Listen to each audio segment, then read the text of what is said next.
या यूट्यूब चॅनलवरती तुमचं सर्वांचं स्वागत आहे। या बॅगमध्ये किराणा असून सगळ्याच प्रकारच्या डाळी आहेत। आता उन्हाळा असल्यामुळे बाहेर खूप ऊन कडक पडत आहे। मी सगळ्याच प्रकारच्या डाळी मागवल्या। या डाळींना व्यवस्थित ऊन द्यायचं म्हणजे डाळींना कीड लागणार नाही आणि त्या खंडक वाळल्यामुळे 4-6 महिने किंवा वर्षभर छान टिकतील। आपण ह्या सर्व डाळी किराणा दुकानातून भरत असतो। किराणा दुकानातून आणलेली डाळ ही ओलसर किंवा त्या डाळीमध्ये खूप धूळ असते आणि त्या घरी आणल्यानंतर कंटेनर किंवा बंद डब्यात भरत असतो। त्या भरल्यानंतर काही डाळी वापरण्यात येतात तर काही डाळी कधीतरीच लागणाऱ्या असतात। वापरत येणाऱ्या डाळी ह्या पटकन संपतात आणि कधीतरी लागणाऱ्या डाळीकडे दुर्लक्ष होऊन जातं।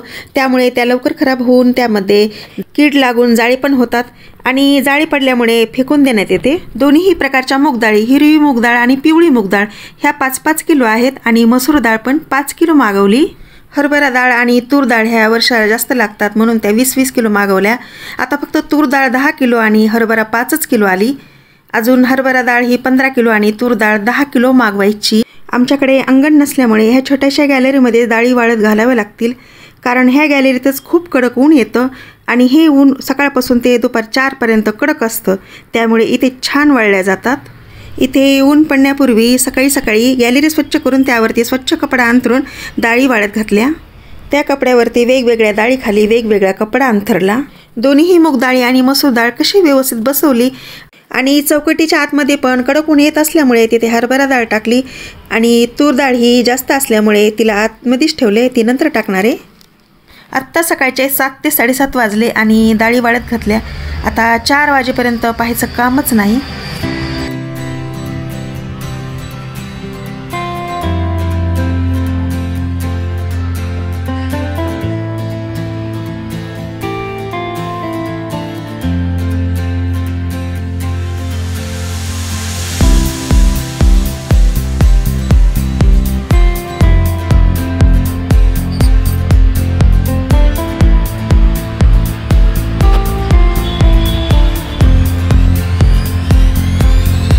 डाळी तर उन्हाला वाळत घातल्या। आता इतक्यात डाळी घेतल्या, पण ते ठेवण्यासाठी कंटेनर ते स्वच्छ करावे लागतील। वरतून ते जाळे काढून आतमधले कंटेनर काढून आतली अलमारी पण स्वच्छ करावी लागेल। आपल्याला वाटतं फर्निचर केले की झाले, वरून तर आतली घाण दिसत नाही, पण आतमध्ये खूप धूळ आणि जाळे पण होतात, त्यासोबत कॉकरोच पण असतात। वर्षातून 2-4 वेळेस किंवा 1-2 महिन्याला ही सफाई झालीच पाहिजे। रोज इकडे काम पडत नाही, कधीतरीच पडतं। आतमध्ये कमी धूळ होते, पण बाहेरचे फर्निचर किंवा डोअरच्या काचावरती धूळ बसत असते। त्या 4-8 दिवसाला किंवा आठवड्यातून एकदा ओल्या कपड्यानं साफ करून घ्यायला पाहिजे। आज फक्त हे 2च कप्पे आवरून घ्यायचे, हे पण काम सकाळीच काढले। हे आगावाचे काम करत रोजची पण कामे आहेत, ती पण आवरून घ्यावी लागतील। उद्या किंवा परवा खालचे 2 कप्पे। माझ्याकडे मदतीला बाई नाही आणि घरात पण दुसरी कोणती स्त्री नाही। दुसरं कोणी असतं तर मदत झाली असती हे आवरू लागायला, स्वयंपाकात किंवा इतर कामामध्ये पण। ही सगळी आगावचे करता घरातली पण मॅनेज करावी लागतात। आतून बाहेरून पण चिकट झाले। ओलसर कपडा घेऊन काचा स्वच्छ करून मग आतली अलमारी आतून बाहेरून व्यवस्थित कपडा मारून वरती फॅन लावून दिवसभरामध्ये चांगलं सुकून जाईल। ते सुकल्यानंतर आतमध्ये न्यूजपेपर अंथरून त्यावरती स्वच्छ केलेले कंटेनर ठेवून द्यायचे। ह्या काचा पण खूप चिकट झालते, आता स्वच्छ केल्यामुळे ह्या काचांना खूप चकाकी आली।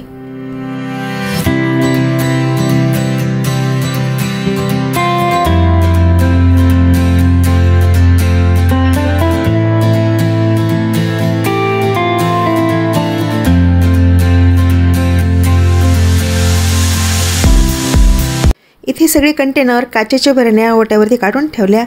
ते सगळ्या रिकाम्या करून पाण्याने स्वच्छ धुवून इथेच पालत्या घालणार आहे, कारण गॅलरीमध्ये जागाच नाही। ह्या सर्व रिकाम्या करायच्या, खूप चिकट झाल्यात। आमच्या इथे खूप पाण्याचा शॉर्टेज चालू आहे, त्यामुळे इथे मी काही हंडे आणि बकेटा भरून ठेवल्या आणि नळाचं पाणी पण गेले।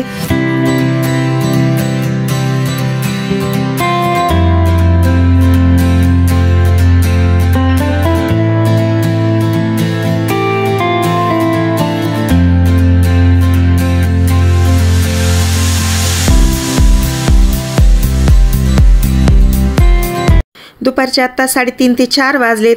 मला ते सकाळचे कामे करायला 12:30 ते 1 वाजला होता। त्यानंतर स्वयंपाक करून जेवण केले, मग आराम करून आत्ताच उठून बाहेर आले। ह्या सर्व डाळी निसून निवडून स्वच्छ करून घ्यायच्या। कडक उन्हामध्ये वाळत घातल्यामुळे त्या खणखण वाळल्यात।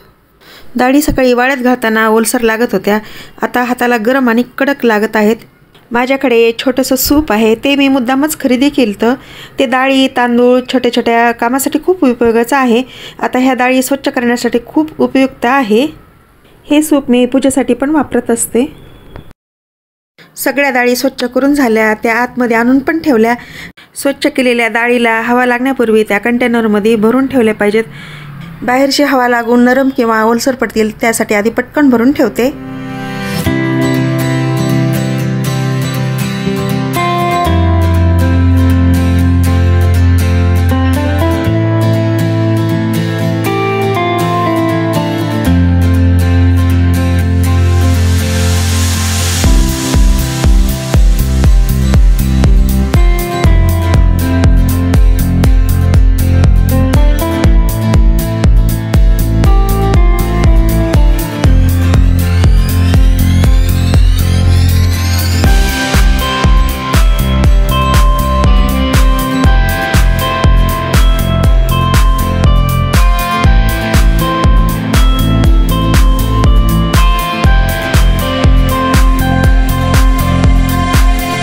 संध्याकाळचे आत्ता 5:30 ते 6 झालेत.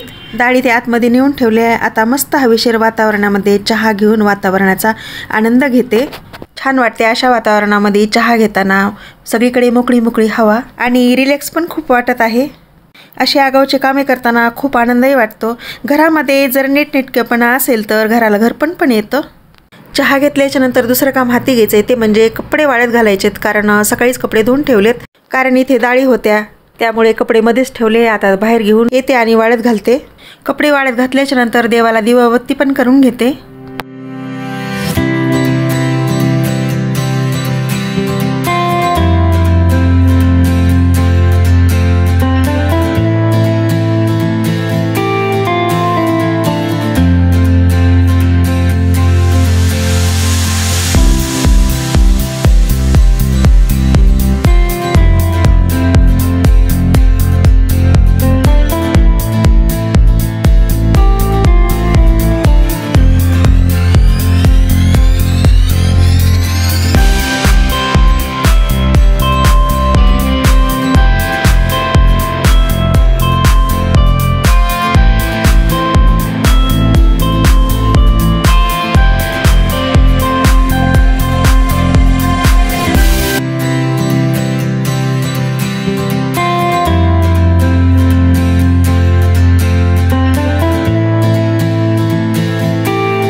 कंटेनर छान वाळले, त्यामध्ये आता डाळी भरून घेते.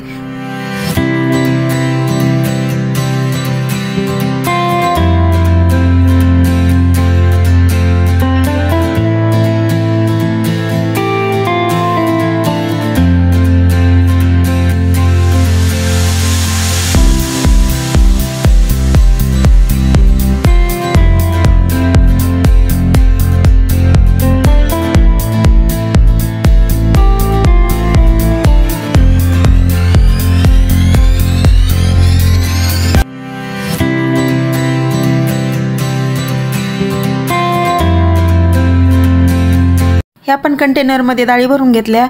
आता त्या स्वच्छ कपड्यांना पुसून व्यवस्थित ठेवायच्या.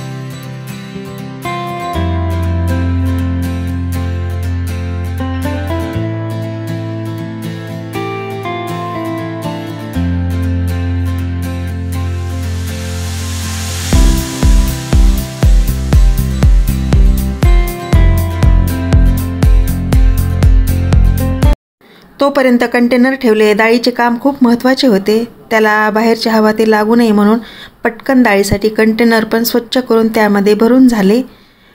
कपाटातले न्यूजपेपर काढून ते कंटेनरच्या खाली टाकायचे राहिले, म्हणजेच अजून सगळं व्यवस्थित दिसेल. ते निवांतच करणारे. आता स्वयंपाक करणे खूप गरजेचे आहे. आजच्या स्वयंपाकामध्ये गरमागरम ज्वारीची भाकरी आणि वांग्याची रस्सा भाजी. संध्याकाळच्या रोजच्या जेवणामध्ये तर भाकरी असते, त्यासोबत भाजीमध्ये डाळ कांदा, मुगाचं मिरचू, ताकाची कढी, खमंग पिठलं अशा पद्धतीच्या भाज्या असतात. दुपारच्या जेवणामध्ये वरण भात पोळी भाजी असते. भाज्यांमध्ये सुक्या भाज्या असतात.